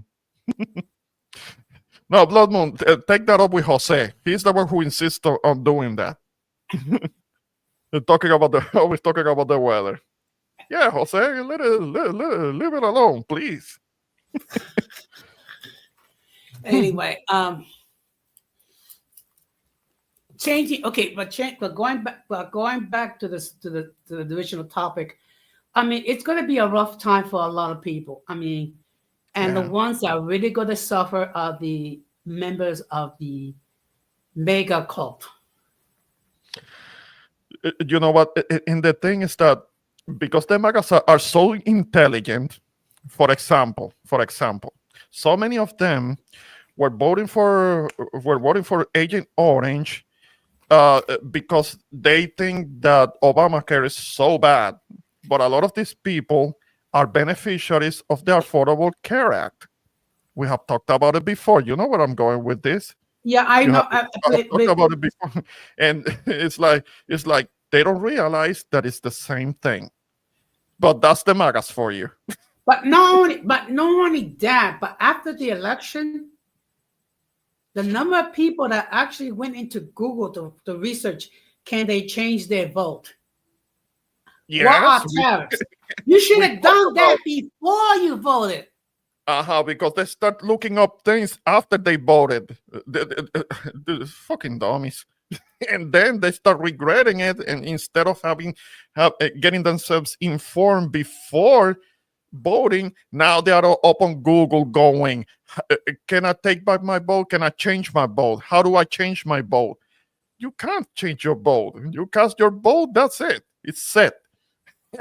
And many of these people, they were voting because Obamacare is so bad, but they're beneficiaries of the Affordable Care Act, not understanding that it's the same thing. Obamacare is just a name that the Republicans gave it to kind of like make it seem like it's bad. Like, damn, I can't with them. He's getting rid of a lot of the DEI shit. I kind of like that. The what? What was that? A lot of those diversity, equity things, the DEI. I don't like that. I don't like the DEI thing. Well, yeah, they also passed. They already there was something about DEI, since there is no such thing as affirmative action anymore. Then the whole DEI thing, I don't know if it really benefited minorities that much, because it wasn't around for that long. So I don't know. I don't know what was the impact. There may have been an impact when there was affirmative action, but we know who really benefited from affirmative action. But the whole DEI thing, that wasn't around for that long. It couldn't have made that much of an impact. I know that. Well, I no, know that's what well, you want, because it wouldn't affect you. But if you, because it's this DEI thing. They got women I as secret I servants think and firefighters. okay. I think Denise is trolling at this point. uh-huh.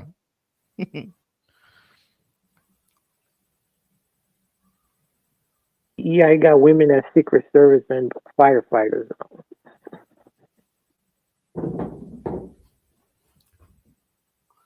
Well, speaking about the LGBTQ plus community, believe it or not, we are taught that if someone needed to go to the restroom, we Uh-huh. have to tell them, well, the men's room is over there, the ladies' room is over there, and the gender neutral bathroom is over there. Yeah. Well, that I don't care for.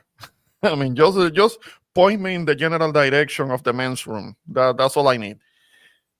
Now that's something specific that I'm not really concerned with, because I think that the whole thing about the restrooms, it should be because of biology. It should go by biology. Yes, I said it. Those that think that I'm a liberal, yeah, I said it. It should be by biology. So Okay. I'm not. Okay. I'm not concerned about. Uh, Okay. I don't Well, need many options. Just tell me what is the men's room. That's it.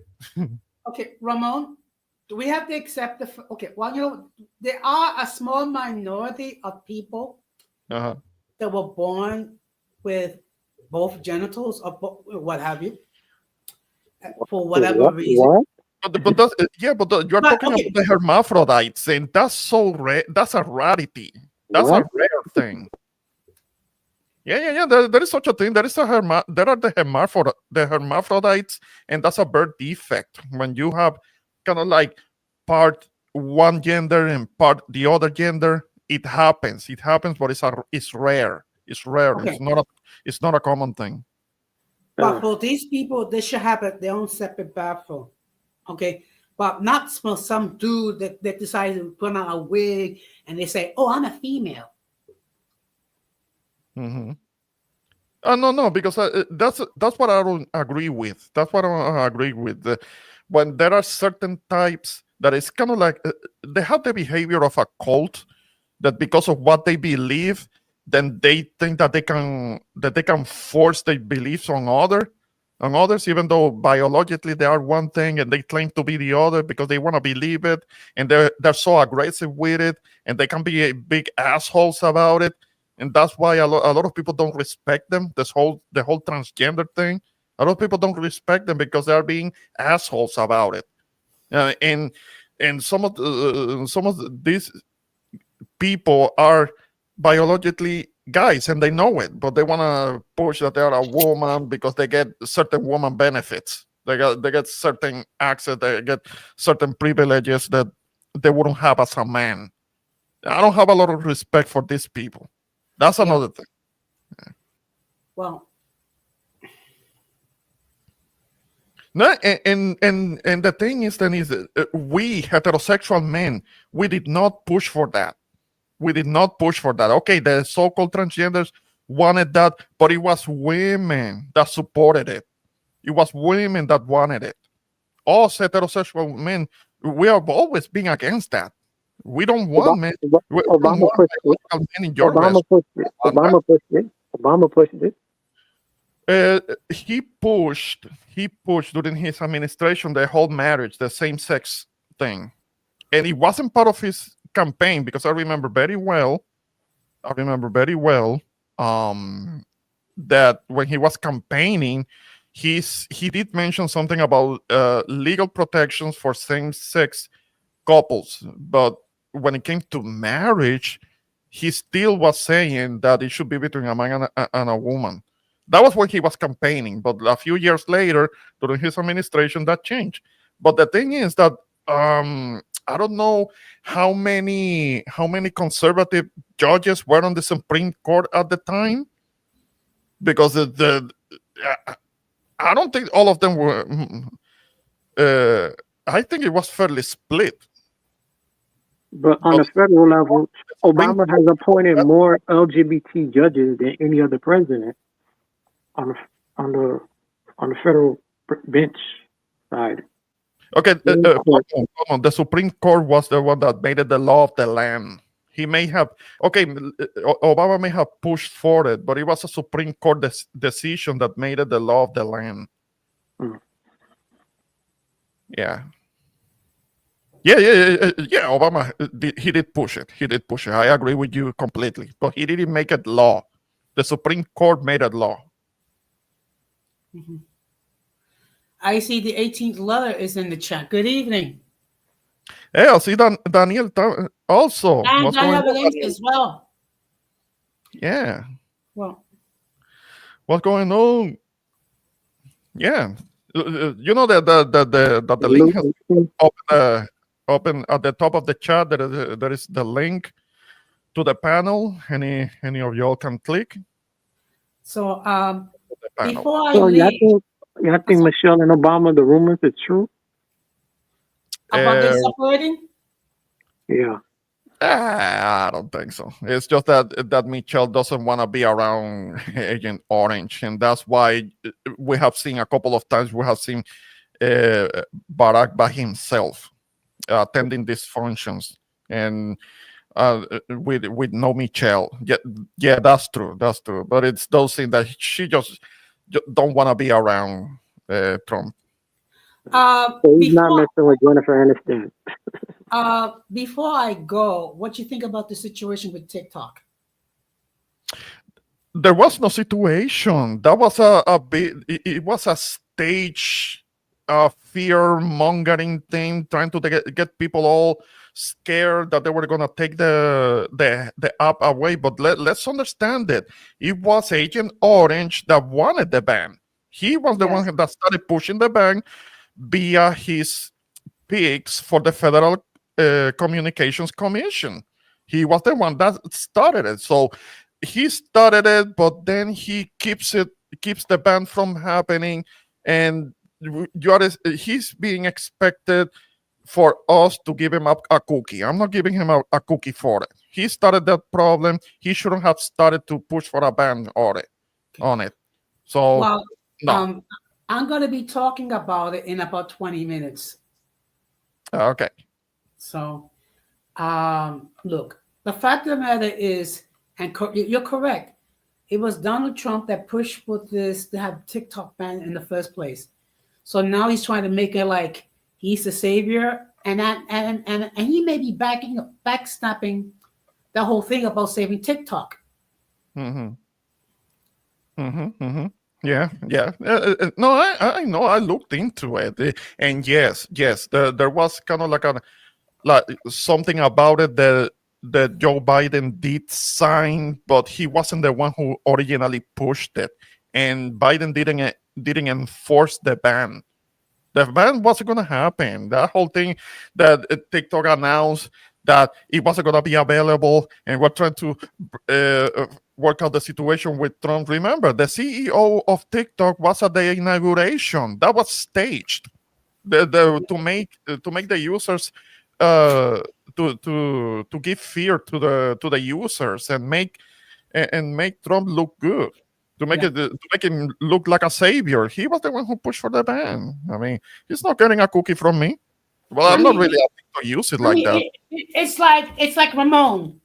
I come into your house and I rob you of your possessions, and then I return your possessions, and I say, well, shouldn't I get a pat on the head because I returned your possessions that I stole?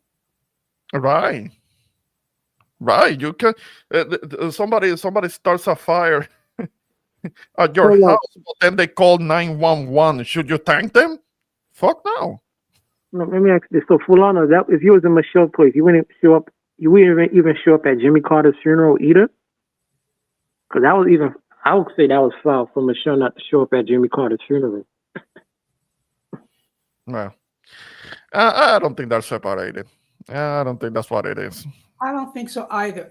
Look, whatever you might feel about Michelle Obama, she is her own individual. She'll hold what she Mm. believes, and she'll practice whatever she believes. So, um, but in any case, I will depart because I am going to go live in about 19 minutes. I don't do lives every day. I just do lives 4 times a week. It does look like you're almost every day. I don't know when to time it. If I were to do a live stream, I don't know how to time it because I always get it wrong. I always say, "Here comes Jose with a live stream," and hey, do your thing. Do your thing. Definitely do your thing every day if you have to. It's just that I don't know how to time it, so I don't know. So, so I can Okay, get but you know, a but little you bit know, of an audience for which I'm but you know, grateful. but you know what, Ramon? In all fairness, a lot of the times I'm on, other content creators are on as well. It's just that you just gonna have to like get into the habit of producing content on a regular basis, and you're going to get that audience. And Yeah. also, I have to. I know. It's just that there is always something. yeah, There's always and something. you can always do shorts on TikTok.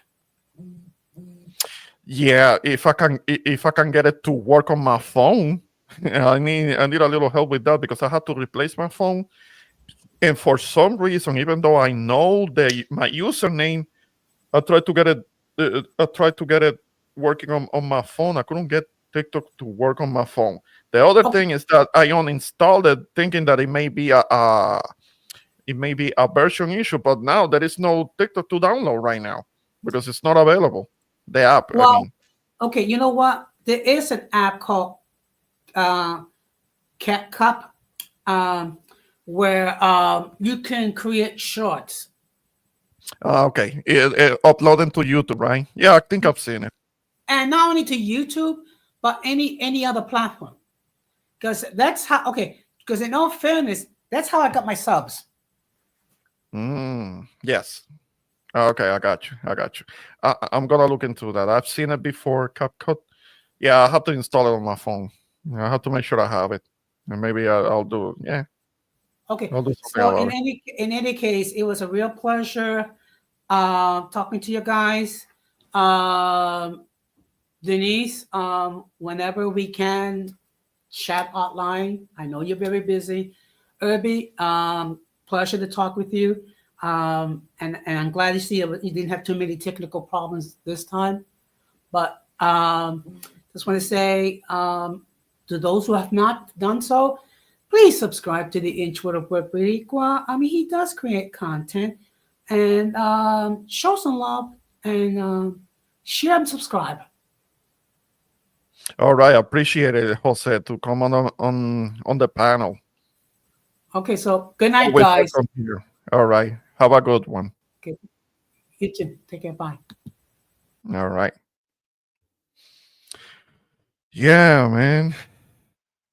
I see Blood Moons in the chat making a great case that certain people should not be run for office when they're a certain age. I agree. Look, I have said it before. I've said it myself before. When people are in office, they sometimes because they get used to having the power, they don't want to let it go. The best example that I can give you is Dianne Feinstein. Dianne Feinstein have been in Congress for I don't know how many decades. She ended up. It got to the point where she was going to do votes in the Senate on a wheelchair because she wouldn't retire. She was like 90 years old. She was already in a wheelchair, having to be wheeled around. But she wouldn't retire. She wouldn't quit. And it's like the other lady that was like 80 something years old, and she was still a member of Congress, but she was living at a home where she was being catered to, and nobody had seen her in a while. And this is somebody who may have had like a mental issues, and she was at this house, but she hadn't quit Congress. She hadn't quit her seat, because there are people that just hold on to it for too long. The same thing could be obviously it happened with Joe Biden. He stayed too long. Um, to a degree, I think Bernie Sanders too, because he is in the same age group of these other people. Bernie Sanders, I like him, and he tells a lot of truths. But I think he should have ran back in 2004. I mean, he could easily have won it. I think he could have easily won it back in 2004, not in 2016. I Same, mean, he's not too old. He will like, be. same should be what the Supreme Court just when Ruth Bader Ginsburg was falling asleep in the State of the Union. I was like, oh man, she need to go, but she died in that chair. Yeah, yeah. I mean, yeah. It went for too long, unfortunately.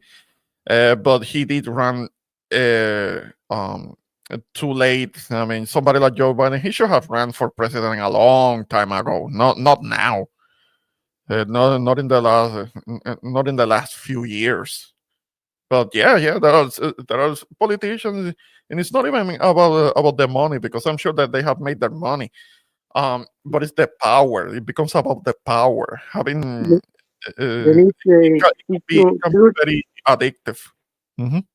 then he said J.D. Vance. What you think? Why Trump chose him? He's more. He's younger. He probably okay after Trump leaves. He can probably run on Trump's third term. JD Vance doesn't have any credibility. It was just a few years ago when JD Vance was singing a very different tune, and he was the Never Trump. He was the Never Trump guy. Have you ever heard that song that has the words "I'm a Never Trump guy. I'm a Never Trump guy. I'm a Never Trump. I'm a Never Trump guy." That's his voice. That was his voice that got edited in over a beat. It was his vocals were put over a beat, and you can look it up online. That was him back in Yeah, but 2016, 2017. He was like the Never Trump guy, but he got persuaded, or maybe he got paid to be his mate. And he doesn't have any credibility because he was singing a completely different tune. Somebody like that cannot be trusted. yeah, but remember Senator Rubio here down here. He was a never Trumper. They even went at it with each other. Now he's going to be secretary. Well, I don't know. He's probably Secretary of Yeah. State now.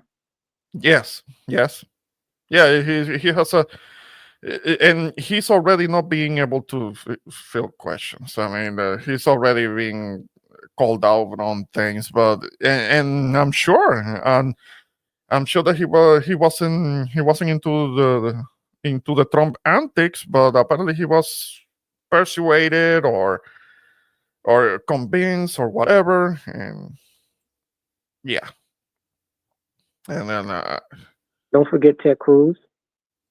Ted Cruz can go to hell. I mean, unfortunately, he got reelected to be a representative for Texas. But this is the guy that when the polar vortex hit back in 2021, what did he do? He fled. He fled to Cancun instead of being a leader and helping with the efforts of the people that were suffering and that were going through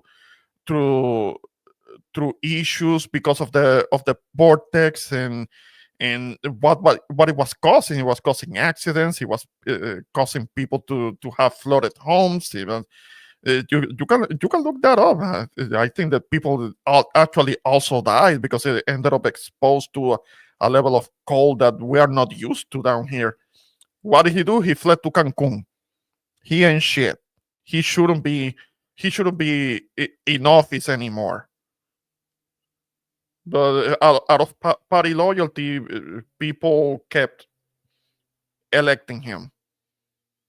But he shouldn't be in office. He shouldn't be in office. Fuck him. Like for real. Yeah. But Rubio is he's stupid. I'm like he could just stay in that Senate chair and he'll be there for life because ain't nobody gonna get rid of him here in Florida. You got dumbass certain people that just gonna keep voting for him. No, I don't know if his Senate seat it will be up for It's gonna be re-election in the next couple of years. I understand. well, So no. there's The place. senators are gonna have to pick somebody until there's gonna be a special election. Yeah, yeah.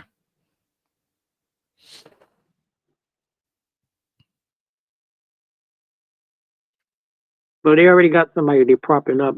Some mayor here, Suarez. They're propping up for him. Who are they propping up? Somebody here named Suarez, Francis Suarez. Suarez. Yeah. I don't know. I don't know who that is. Okay. He's a Cuban guy. He's a Cuban guy. Cuban. He's a mayor.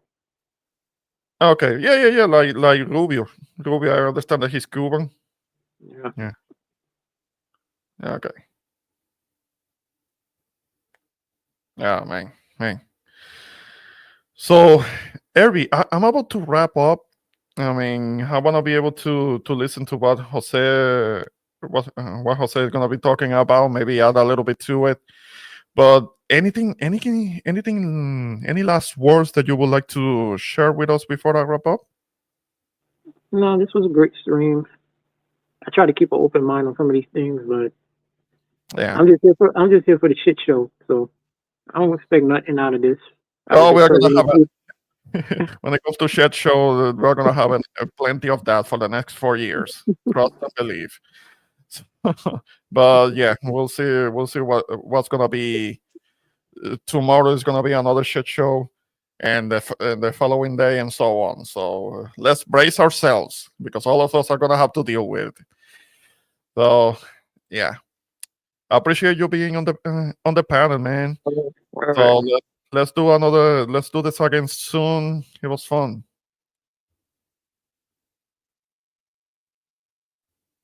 All right. Yep. Yeah, I appreciate you being here. See you next time.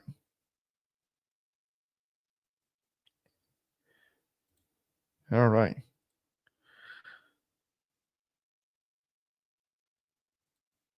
You are so happy. You are so happy. I'm not. All right. You guys have. I'm gonna be having. I'm gonna have to go. I appreciate you guys for being on the. For being on the chat. We need to do this again. Let's do this again soon, and we can hang out again. We can hang out together. We can do this again. I appreciate you being here. This was Introvert Boricua. Let's being affected with what, because I have empathy, I have sympathy for the other people that may be getting affected with the bullshit. So yeah, maybe not directly me, but I feel for others. It goes back to what we were talking about earlier, that I don't need religion to be a good to be the best person that I can be. I don't think that I'm all the way a good person. I have my flaws, like a human being, but I do feel for the suffering and the misfortunes of other people. That's what I'm talking about.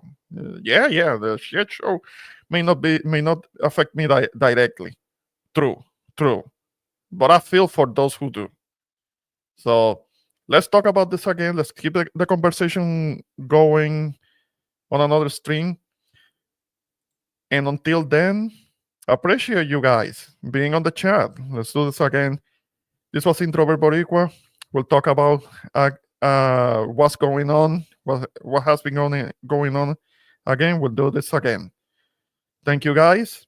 And until next time, peace.